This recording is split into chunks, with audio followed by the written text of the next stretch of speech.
देश के जाने माने चुनावी रणनीतिकार हैं, लेकिन चुनाव केवल स्ट्रेटेजी से नहीं जीती जा सकती। चुनाव जीतने के लिए परसेप्शन बनाना बहुत जरूरी होता है, और वो परसेप्शन बनाने की कोशिश प्रशांत किशोर कर रहे हैं, और उनको मौका भी मिल गया है छात्रों की नाराजगी को लेकर। प्रशांत किशोर के चुनाव प्रचार में सोशल मीडिया का भी खूब इस्तेमाल हो रहा है। जनसुराज ने इसके लिए पूरी फौज उतार दी है। बांकीपुर चुनाव, नितिन नवीन और पीके की स्ट्रेटजी, छात्रों के गुस्से का कितना असर। नमस्कार, आप देख रहे हैं सिटी पोस्ट लाइव, मैं हूं सृष्टि राज। बीजेपी के राष्ट्रीय अध्यक्ष के बांकीपुर उपचुनाव जीतने की 4 लेयर वाली स्ट्रेटजी की काट में जनसुराज के सूत्रधार प्रशांत किशोर कोई कोर कसर नहीं छोड़ रहे हैं। नितिन नवीन ने 60 शक्ति केंद्र बनाए, मोहल्ले वाइज जाति देखकर नेताओं की ड्यूटी लगाई। प्रशांत किशोर अब घर घर जाकर नितिन नवीन की स्ट्रेटजी को नाकाम करने की कोशिश में जुट गए हैं। अब आपको बता दें कि प्रशांत किशोर ने भी हर बूथ पर 3 लेयर वाला स्ट्रक्चर तैयार किया है। हर मोहल्ले में बैठक कर रहे हैं, वार्ड पार्षद का चुनाव हारने वाले स्थानीय नेताओं को अपने साथ जोड़ रहे हैं, नीट पेपर लीक मुद्दे पर छात्रों का गुस्सा परिवारों को बता रहे हैं। अब और क्या कुछ कर रहे हैं, आइए जानते हैं चीफ एडिटर श्रीकांत प्रत्युष से। सर, बांकीपुर चुनाव जीतने के लिए नितिन नवीन की स्ट्रेटजी को काट रहे हैं प्रशांत किशोर, कैसे? हाँ बिल्कुल, चुनाव में तो सब लोग अपने अपने हिसाब से दांव आजमाते ही हैं। बांकीपुर में बीजेपी का फोकस बूथ आधारित माइक्रो मैनेजमेंट पर है, और पार्टी का सिद्धांत है कि बूथ जीतेंगे तो चुनाव भी जीता जा सकता है। पार्टी के नेता हर वोटर से संपर्क कर रहे हैं, और इसके जवाब में प्रशांत किशोर घर घर जाकर लोगों से मिल रहे हैं, लोगों को समझा रहे हैं। अब तक करीब 20 पदयात्रा कर चुके हैं प्रशांत किशोर, और 24 से अधिक मोहल्ला में बैठक कर चुके हैं। माइक्रो लेवल मीटिंग के जरिए रोज सुबह करीब 5000 लोगों से मिल रहे हैं। इसके साथ ही जनसुराज के 20 स्टार प्रचारकों को मैदान में उतार दिया गया है। घर घर जाकर ये प्रचारक लोगों से मिल रहे हैं, वोट देने की अपील कर रहे हैं। तो नितिन नवीन की जो स्ट्रेटेजी है उसकी काट के लिए प्रशांत किशोर ने एड़ी चुट्टी का जोर लगा दिया है। सर, तो ऐसे में प्रशांत किशोर हर जगह केवल 4 बातों की जिक्र कर रहे हैं, कौन कौन सी बात? बिल्कुल, बांकीपुर में सवाल ये है कि प्रशांत किशोर जीत कर क्या कर लेंगे, क्योंकि प्रशांत किशोर अपनी पार्टी के इकलौते विधायक हो गए। तो ये सवाल भी उठ रहे हैं कि भाई अकेले उनके जीतने से क्या बदलाव आ जाएगा। और प्रशांत किशोर कह रहे हैं कि एक सीट पर हम जीत जाएंगे तो बड़ा मैसेज जाएगा देश भर में, और अकेले वो 202 विधायकों पर भारी पड़ेंगे, क्योंकि वो जानते हैं कि जनता के मुद्दों को कैसे उठाना है, सरकार को कैसे घेरना है। तो सब अपने अपने हिसाब से तर्क दे रहे हैं। बांकीपुर में विधायक और विधायकी से जुड़ी सभी योजनाओं को में जो भ्रष्टाचार व्याप्त है उसको जड़ से खत्म करने का वादा कर रहे हैं प्रशांत किशोर। वो लोगों को समझा रहे हैं कि न पैसा हम खाएंगे न खाने देंगे, न लेंगे न लेने देंगे, और लोगों को ये भी समझा रहे हैं कि नली गली और जल जमाव पार्क के लिए सरकार के पास इतना पैसा है, सरकार इतना पैसा भेज रही है कि इसका अगर सही से इस्तेमाल हो जाए, चोरी चकारी बंद हो जाए, तो ये व्यवस्थाएं अपने आप दुरुस्त हो जाएंगी, और ये काम वो करके दिखाएंगे। लोगों को ये बता रहे हैं कि उनके अकेले विधानसभा जाने से किसी के साथ सरकार और व्यवस्था पर कोई अन्याय नहीं होगा, सरकार की सेहत पर असर नहीं पड़ेगा, व्यवस्था पर में कोई परिवर्तन नहीं आएगा। अगर अन्याय किया तो एक आदमी है जो वहाँ आवाज़ उठाएगा। वो कह रहे हैं कि अगर हम जीत गए तो अन्याय तो भूल जाइए, सरकार किसी के साथ अन्याय नहीं करेगी, और अन्याय करेगी तो उस अन्याय के खिलाफ वो मोर्चा संभालेंगे। उनका कहना है कि वही अकेले व्यक्ति हैं जो लोगों की आवाज़ को सदन में उठा सकते हैं, मजबूती के साथ लोगों के लिए लड़ सकते हैं। पटना, दिल्ली या सदन हो, वो आवाज़ उठाएंगे, ठीक है। देश विदेश उनकी आवाज़ जाएगी कि ये गलत हो रहा है, और लोगों को भरोसा दिला रहे हैं कि उनके आचार विचार व्यवहार से कभी बांकीपुर की जनता को शर्मिंदगी महसूस नहीं होगी। तो लोगों को भरोसा दिलाना चाहते हैं कि भाई किसी को जिता दीजिएगा तो उससे आपकी समस्या का समाधान नहीं होगा, लेकिन मुझे जिताइएगा तो एक फ़ायदा तो ज़रूर होगा कि आपकी समस्याओं को मैं राष्ट्रीय स्तर तक उठा सकता हूँ। और प्रशांत किशोर तो एक सेलिब्रिटी हैं ही, तो लोगों को भरोसा दिला रहे हैं कि मेरे में और एक आम विधायक में बहुत फर्क है।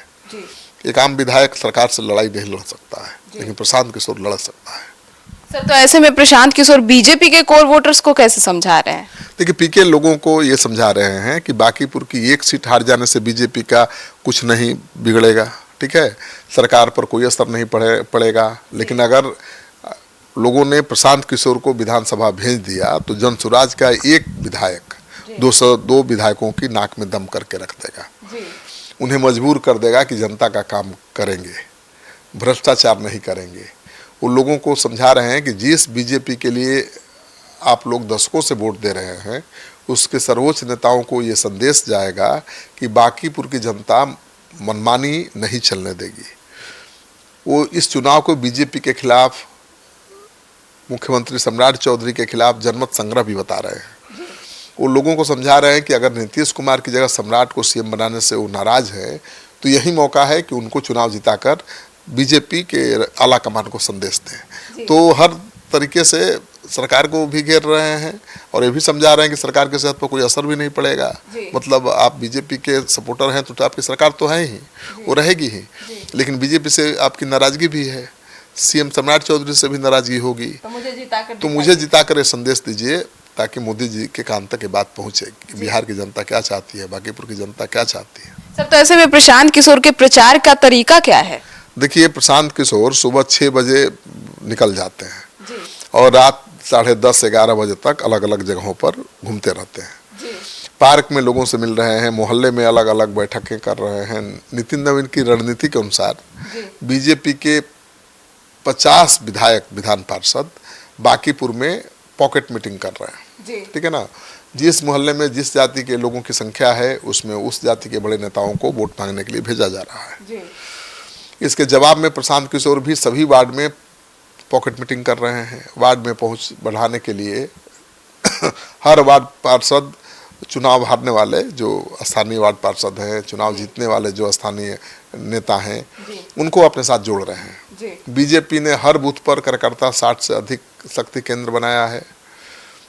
10 मंडल और 50 से अधिक विधायक विधान पार्षदों वाली 4 लेयर स्ट्रेटजी बनाई है। जवाब में जनसुराज ने भी 3 लेयर स्ट्रक्चर तैयार किया है। जनसुराज के मीडिया प्रभारी के अनुसार सभी 422 बूथों पर 3 लेयर स्ट्रक्चर बनाया गया है, जैसे महिला बूथ के कार्यकर्ता और युवाओं का समूह बनाया गया है। इसका असर 30 जुलाई को दिखाई देगा कि किसकी स्ट्रेटजी बूथ स्तर पर मजबूत है, क्योंकि बूथ स्तर पर जीत बहुत जरूरी है। बीजेपी तो कहती ही है कि भाई बूथ जीत लिया तो चुनाव जीत लिया, और उसी रणनीति पर वो काम कर रही है। तो प्रशांत किशोर भी तो बीजेपी के लिए काम कर चुके हैं, उनको भी तो बीजेपी की स्ट्रेटजी का पता है और उसी हिसाब से वो लड़ रहे हैं। सर, तो ऐसे में नीट पेपर लीक को भी मुद्दा बना रहे हैं और यूथ वर्सेस सरकार का मुद्दा बना रहे हैं और लोगों के बीच नैरेटिव सेट। पेपर लीक मुद्दे पर यूथ बनाम सरकार नैरेटिव सेट करने की कोशिश प्रशांत किशोर कर रहे हैं। नीट पेपर लीक मुद्दे को लेकर बिहार में विरोध प्रदर्शन तो लगातार हो रहा है, आज भी है बिहार बंद। प्रशांत किशोर इस मुद्दे को बीजेपी के खिलाफ छात्रों के गुस्से के रूप में पेश कर रहे हैं और वो कहते हैं कि वर्षों से छात्रों के गुस्से को दबाया जा रहा था। बिहार में युवाओं और छात्रों ने पिछले कई साल से देखा है कि हर 2-4 महीने में पेपर लीक होता है, कोई पकड़ा नहीं जाता है। जो लोग मेहनत करते हैं, परीक्षा देते हैं, उनको नौकरी नहीं मिलती है, नौकरियां बेची जा रही हैं, प्रश्न पत्र बेचे जा रहे हैं। नीट पेपर लीक को प्रशांत सिर्फ परीक्षा से जुड़े विवाद के रूप में नहीं बल्कि युवाओं के भविष्य से जोड़कर पेश कर रहे हैं। तो पिछले कुछ महीनों में बीपीएससी अभ्यर्थियों के प्रदर्शन से लेकर प्रतियोगी परीक्षाओं में गड़बड़ियों तक जनसुराज लगातार युवाओं के मुद्दे पर मुखर रहा है, सरकार को घेरता रहा है। ऐसे में बांकीपुर उपचुनाव के दौरान भी पार्टी इसी लाइन को आगे बढ़ा रही है। चुनावी सभाओं में यह संदेश दे रही है कि मेहनत करते छात्र हैं, लेकिन व्यवस्था की खामियों का फायदा उठाकर दूसरे लोग नौकरी पा जाते हैं। तो कई तरह से सरकार को घेरने की कोशिश कर रहे हैं, अपने पक्ष में माहौल बनाने की कोशिश कर रहे हैं। और सबसे बड़ी बात यह है कि चुनाव ऐसे समय में हो रहा है जब छात्र आर पार के मूड में है, छात्र सरकार से नाराज है, मतलब एक तरह का आंदोलन है ये। और आंदोलन जो होता है वो नदी के पानी की धार की तरह होता है, जिसको रोका नहीं जा सकता। आंदोलन उस बाढ़ की तरह है, गंगा नदी में आने वाली उस बाढ़ की तरह है, जो जब आता है बाढ़ आती है तो सब घास फूस गंदगी सब बहा ले जाती है, लेकिन फिर भी गंगा अपवित्र नहीं होती है। तो आंदोलन की पवित्रता पर कोई असर नहीं पड़ेगा। कुछ असामाजिक तत्व भी घुसकर आंदोलन को अगर बदनाम करने की कोशिश कर रहे हैं तो उसका कोई फर्क नहीं पड़ेगा। आंदोलन का जो मकसद है वो पूरा होगा। तो इस आंदोलन के बीच ये चुनाव है जी। और इसका सीधा फायदा प्रशांत किशोर को मिलता हुआ दिखाई दे रहा है। सर, तो ऐसे में कितना फायदेमंद होगा ये मुद्दा जो उठा रहे हैं? मैंने आपको समझाया ना कि पहले आंदोलन को समझिए। आंदोलन बहुत बड़ी चीज होती है। आंदोलन किया नहीं जाता है, आंदोलन हो जाता है। अब किसी भी सरकार के खिलाफ धीरे धीरे एंटी इनकम्बेंसी फैक्टर काम करता है और जो नाराजगी है सरकार से वो धीरे धीरे बढ़ती जाती है जब, तो वो आंदोलन का रूप ले लेती है। छात्रों का गुस्सा या लोगों का गुस्सा जब सड़क पर नजर आने लगता है तो उसको आंदोलन कहते हैं। और इस आंदोलन को रोकना बहुत मुश्किल काम होता है। ये आंदोलन कब कहाँ से उठेगा और कहाँ तक पहुँच जाएगा कोई नहीं जानता है। अब आंधी तूफान के बारे में कोई अनुमान लगा सकता है कि कहाँ से शुरू होगी, कहाँ तक जाएगी और किस आंधी में कितनी ताकत है। तो आंदोलन भी उसी तरह का है और प्रशांत किशोर के पक्ष में ये बात है कि इस आंदोलन के बीच वो चुनाव लड़ रहे हैं, तो उसका सीधा फायदा उनको मिल रहा है। आंदोलन मतलब हुआ कि व्यवस्था से नाराजगी। अब व्यवस्था से नाराजगी को लेकर आंदोलन शुरू हुआ है, उस बीच प्रशांत किशोर चुनाव लड़ रहे हैं, तो उनको फायदा तो मिलेगा। और उसमें भी युवाओं की नाराजगी है। देखिए, बांकीपुर विधानसभा क्षेत्र में बड़ी संख्या में प्रतियोगी परीक्षाओं की तैयारी करने वाले छात्र रहते हैं, उनके परिवार वाले रहते हैं। इसलिए यह मुद्दा सिर्फ राजनीतिक नहीं बल्कि सामाजिक और मुझे लगता है कि भावनात्मक असर भी पैदा करता हुआ दिखाई दे रहा है। जन स्वराज की कोशिश है कि चुनावी बहस जातीय समीकरणों से हटकर शिक्षा, रोजगार, युवाओं के भविष्य पर केंद्रित हो जाए। यदि यह नैरेटिव मजबूत होता है, प्रशांत किशोर को ये नैरेटिव मजबूत करने में सफलता मिलती है, तो जन स्वराज की ताकत बहुत बढ़ जाएगी है और बीजेपी को चुनौतियों का सामना करना पड़ेगा। प्रशांत किशोर चुनाव के प्रचार के दौरान नीट पेपर लीक को लेकर बीजेपी सरकार को लगातार जिम्मेवार ठहरा रहा है, सवाल उठा रहे हैं। यदि परीक्षा प्रक्रिया को लेकर इतना बड़ा विवाद पैदा हुआ है तो इसकी जवाबदेही किसकी है, वो पूछ रहे हैं। तो छात्र तो नाराज हैं ही सरकार से और उसमें उस आग में घी डालने का काम प्रशांत किशोर कर रहे हैं, तो उसका फायदा चुनाव में तो उनको मिलेगा। और बांकीपुर चुनाव में प्रशांत किशोर जो है वो सम्राट चौधरी की जो सरकार है उसके खिलाफ खड़ा हुए हैं और कह रहे हैं कि एंटी इनकम्बेंसी बता रहे हैं।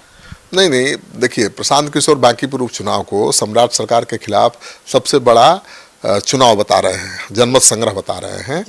मैं बता रहा हूँ ना कि वो जातीय समीकरण के हिसाब से नहीं जीत सकते हैं चुनाव। तो वो चाहते हैं कि जाति पाति मजहब धर्म से ऊपर उठ करके चुनाव हो जाए छात्रों के हित को लेकर। लेकिन जो अभी चल रहा है वो भी कहीं ना कहीं उनके साथ ही चल रहा है। बिल्कुल। तो सम्राट चौधरी बीजेपी के पहले मुख्यमंत्री हैं और उपचुनाव को सम्राट सरकार के खिलाफ सबसे बड़ा वो जनमत संग्रह बता रहे हैं प्रशांत किशोर। उनको पता है कि कुछ लोग नाराज हैं सम्राट चौधरी को सीएम बनाने से, तो जो नाराज लोग हैं उनका साथ मिल जाएगा। इसको सम्राट चौधरी के जनमत संग्रह से जोड़ दिया जाए तो, लेकिन इसका कितना फायदा मिलेगा कहना मुश्किल है। लेकिन एक बात तो है कि प्रशांत किशोर जिस तरह से सम्राट चौधरी को निशाना बना रहे हैं, कुशवाहा समाज गोलबंद हो रहा है सम्राट चौधरी के पक्ष में, जो शायद प्रशांत किशोर के लिए भी वोट कर सकता था।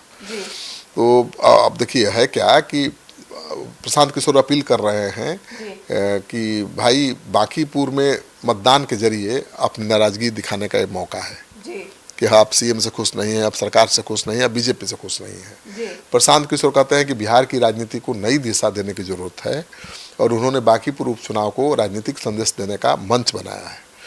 पीके नैरेटिव बना रहे हैं कि बांकीपुर उपचुनाव का रिजल्ट सिर्फ एक विधायक नहीं चुनेगा बल्कि यह बताएगा कि युवा और शहरी मतदाता सरकार के कामकाज को किस नज़र से देख रहे हैं। इसके परिणाम दूसरे पूरे बिहार को सबक देने की कोशिश की जाएगी। और छात्रों के उग्र विरोध प्रदर्शन के चलते बीजेपी रक्षात्मक स्थिति में है, हाँ, डिफेंसिव मोड में है। बांकीपुर बीजेपी का परंपरागत मजबूत गढ़ रहा है। ऐसे में पीके की कोशिश चुनावी एजेंडा बदलने की है, क्योंकि वो जानते हैं कि चुनावी एजेंडा अगर पहले जैसा ही रहा तो कुछ नहीं कर पाएंगे। यदि चर्चा का केंद्र नीट और छात्रों की नाराजगी बन जाए तो काम बन सकता है।